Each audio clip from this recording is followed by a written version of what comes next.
to Nigeria. Ngelale disclosed that the aim of Tinubu's participation is to accelerate the level of trade and investment between the Kingdom of Saudi Arabia and African continent.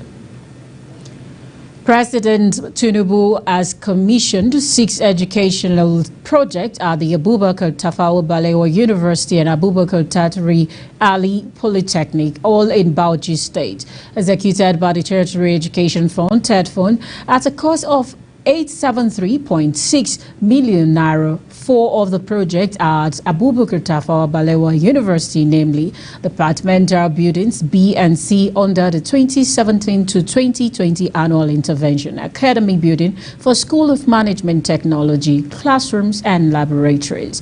Commissioning the project at the 2 institutions at the weekend, the president gave Abubakar Tatari Ali Polytechnic project at a 500-seater capacity examination hall and 300-seater examination hall and student hostel. The president, who was represented by the Minister of Foreign Affairs, Ambassador Yusuf Tugar, said the projects were part of conscious effort by his administration to address students' challenges and create industrial harmony between staff unions and the government.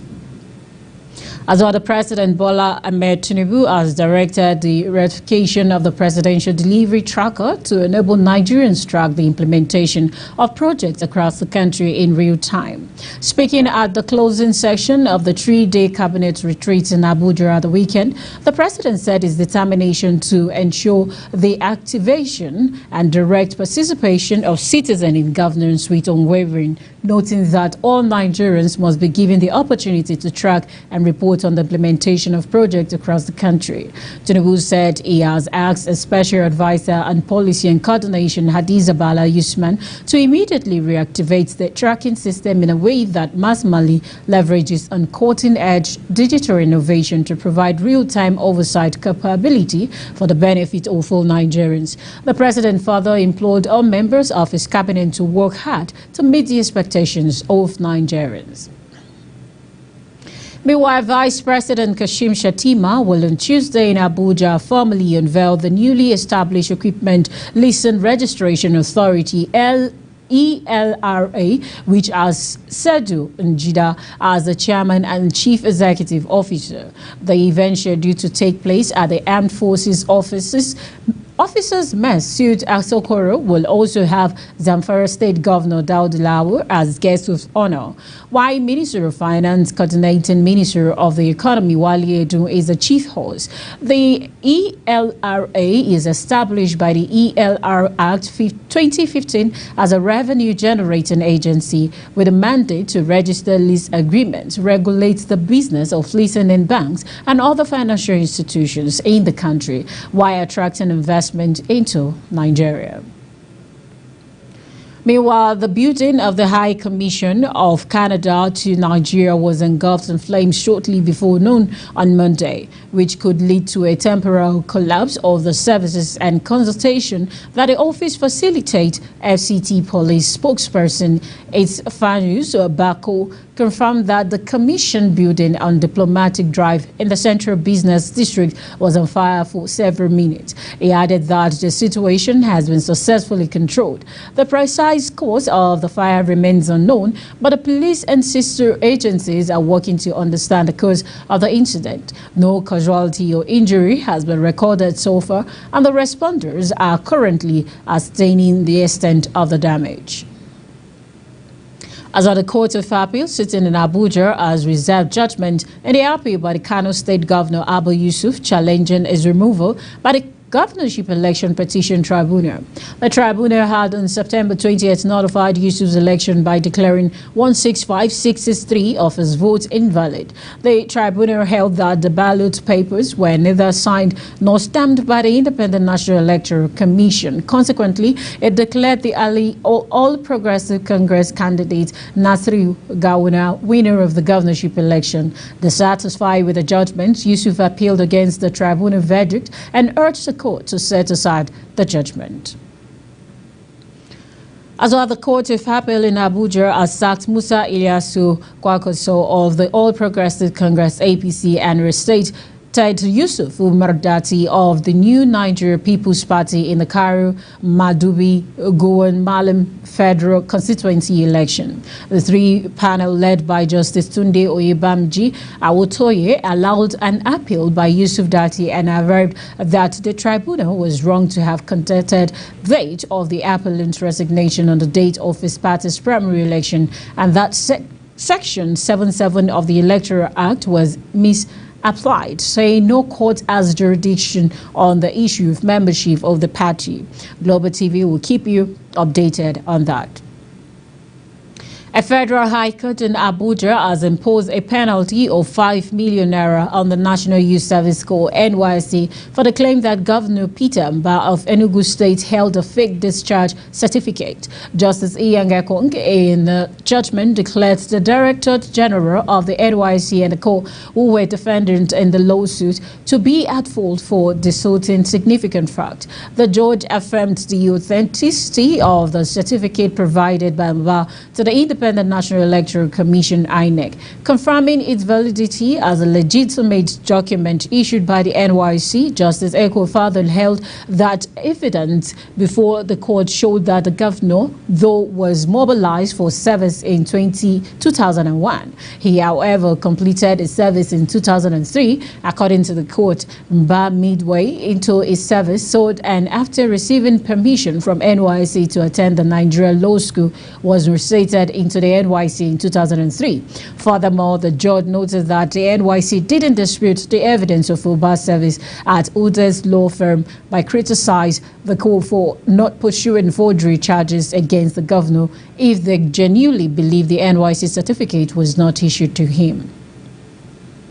Meanwhile, the Economy and Financial Crimes Commission (EFCC) on Monday failed to produce the embattled former governor of the Central Bank of Nigeria (CBN) Godwin Emefiele before the High Court of the Federal Capital Territory sitting at Maitama. It was directed to do. Judge Olukayode Adeniyi had on November 2nd ordered the anti-graft agency to either release Emefiele unconditionally or produce him in court to be granted bail. However, at the resumed proceeding in the matter, Emefiele's lawyer Matthew Bako told the court that EFCC faulted the order.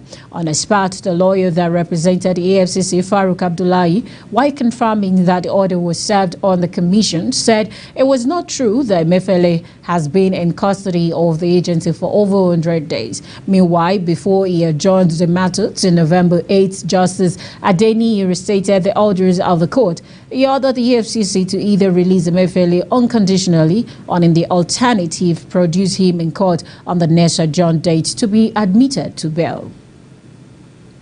As well, the federal government says preparations are on the way for the expected upsurge of Nigerians' population. The Minister of Housing and Urban Development, Ahmed Dagiwa, stated this during the commemoration of the 2023 World Habitat Day and World Cities Day held in Abuja recently.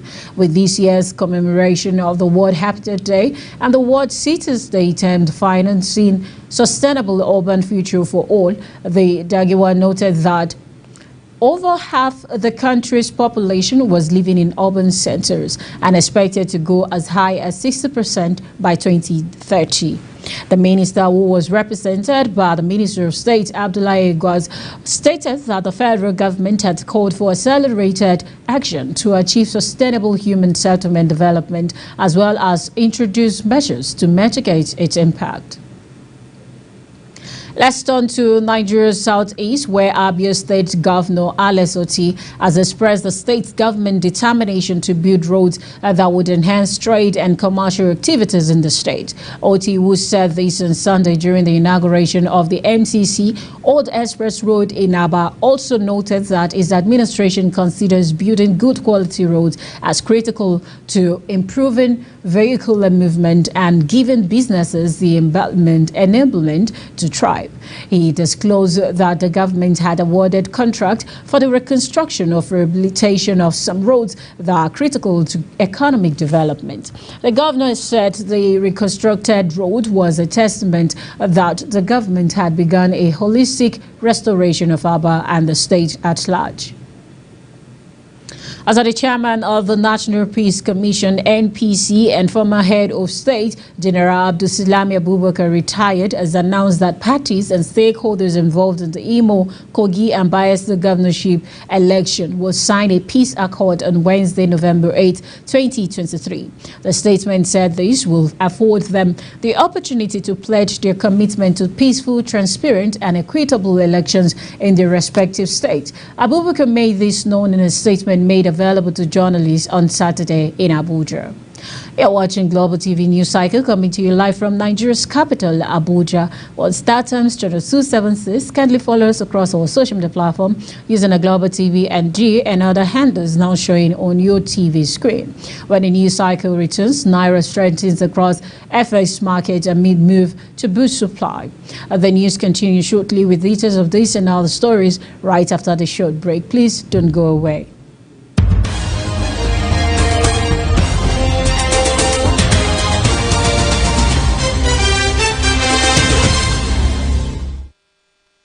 Welcome back, and if you're just joining us, it's still Global Television bringing you a live broadcast of the news cycle from the Nigeria's capital, Abuja. The Gombe State branch of the Nigeria Bar Association, NBA, on Monday condemned the attack on its members by yet to be identified persons. Reports has it that the upper area called George 3, Ayuba, Buba Dallas, Barrister Usman Yahya, and Abuba Dallas staff were attacked and injured on Saturday. Buba Dallas and his staff were attacked when they embarked on the tour to take land measurement to ascertain the rights of the parties before it. According to a press statement signed by the branch chairman, Barrister Benjamin Sati, the branch had on Sunday visited the victims and vowed that the perpetrators will be arrested and persecuted. And now on the foreign scene, the Health Ministry and the Hamas-run Gaza Strip on Sunday said that at least 9,770 people had been killed on the Palestinian territory since the war with Israel erupted last month. The ministry said at least 4,800 children were among those killed since Israel had begun striking the Gaza Strip in retaliation to the October 7th attack carried out by Hamas militants in southern Israel, which Israel officials said killed over 1,400, most of them civilians. The latest information brings the death toll on both sides to 11,187. Meanwhile, Israel's Prime Minister Benjamin Netanyahu on Sunday gave a condition for a ceasefire. Israel won't agree to any ceasefire activity in the Gaza war without the return of the hostages, Netanyahu said during a visit to the Ramon Air Force Base in southern Israel, as he explained that it was delivered this message both to the country's allies and enemies. More than 300 Americans, United States residents and their families have been evacuated from Gaza Strip, the White House said on Sunday. Still on the foreign scene, where European Commission President Ursula von der Leyen on Monday said the EU is increasing its humanitarian aid for Gaza by €25 million. By doing so, the European Union will spend a total of €100 million in humanitarian aid for the civilians in Gaza. Von der Leyen told EU diplomats in Brussels. Von der Leyen said flows of aid into Gaza from Egypt remain too small, and the EU was working on setting up other possible routes, including deliveries via sea from Cyprus. Von der Leyen, a staunch supporter of Israel, said it was essential the country strives to avoid civilian casualties in its operation in Gaza. Israeli forces pushed on with tense strike targeting Palestinian militants in Gaza on Monday as the war mirrored 1 month's duration, and the Hamas-run Health Ministry their toll approached 10,000 inside the besieged territory. A man in South Korea has been arrested for a late-night attack on a female convenience store worker after thinking she was a feminist. CCTV footage showed the man in his 20s entering the store in the southeastern city of Jinju after midnight and punching and kicking the woman. He also assaulted another customer in his 50s and tried to intervene. He continued his assault until he was stopped by police who arrived on the scene. Authorities said he had been in a drunken state and was previously diagnosed and treated for Ronia after Friday's attack. The woman in her 20s suffered serious ear and ligament injuries but was not in a life-threatening condition, police said. The intervening customer also suffered face and shoulder fractures after being hit with a chair. Time to talk some business now. The federal government says it has finalized payment of over 1 billion naira to 7,091 persons, pensioners of the power and transport sectors of the Parastatus Pension Department. Head of Corporate Communications Unit at the Pension Transition Arrangement Directorate, PTAD, Olubenga Ajayi, disclosed this in a statement on Sunday. According to the Executive Secretary of PTAD, Chioma Ejikewe, the back-end computation exercise was necessitated by the need to ensure that each pensioner earns their rightful pension for fairness, equity and justice. In line with the Directorate's mandate, she assured federal pensioner under the Defined Benefit Scheme DBS that the federal government is committed to their welfare and the arrears would continue to be paid until all accrued pension backlog is liquidated, subject to government funding. Last week, the Naira appreciated significantly across both the official and unofficial market as the federal government announced plans to boost liquidity in the foreign exchange market. In recent months, the Naira has weakened significantly in both the authorized and unauthorized market segment. The currency depreciation became more palpable after the Central Bank of Nigeria, CBN, in June announced the move to unify the FX window by adopting the investors and exporters, otherwise called INE window. Within this period, the Apex Bank decision exacerbated the volatility of the domestic currency amid poor dollar supply and soaring demand.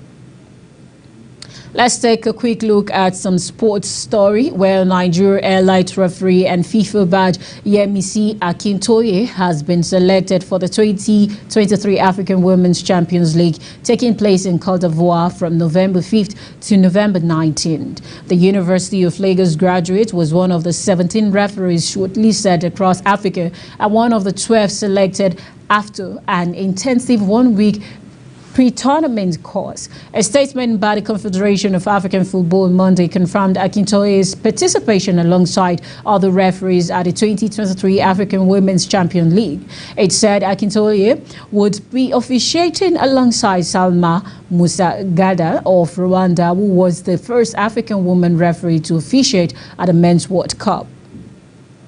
Still on sports, where Russia's Olympic body on Monday launched an appeal against its suspension by the International Olympic Committee at the Court of Arbitration for Sport, CAS. The IOC suspended the Russia Olympic Committee, ROC, on October 12th for violating the territorial integrity of the membership for Ukraine by recognizing illegally annexed territories. CAS said in its appeal to the Swiss-based court that the Russian Olympic Committee requests that the challenge decision be set aside and that it's been restated as a National Olympic Committee recognized by the IOC, benefiting from all rights and prerogatives granted by the Olympic Charter. And that's it on Global TV News Cycle, coming to you live from the Nigeria's capital, Abuja. One Star Times channel 276. Kindly follow us across our social media platform using a Global TV NG. Another handles now showing on your TV screen. On behalf of the production team, I am Judith Peters. Thank you so very much for watching. I'll see you again.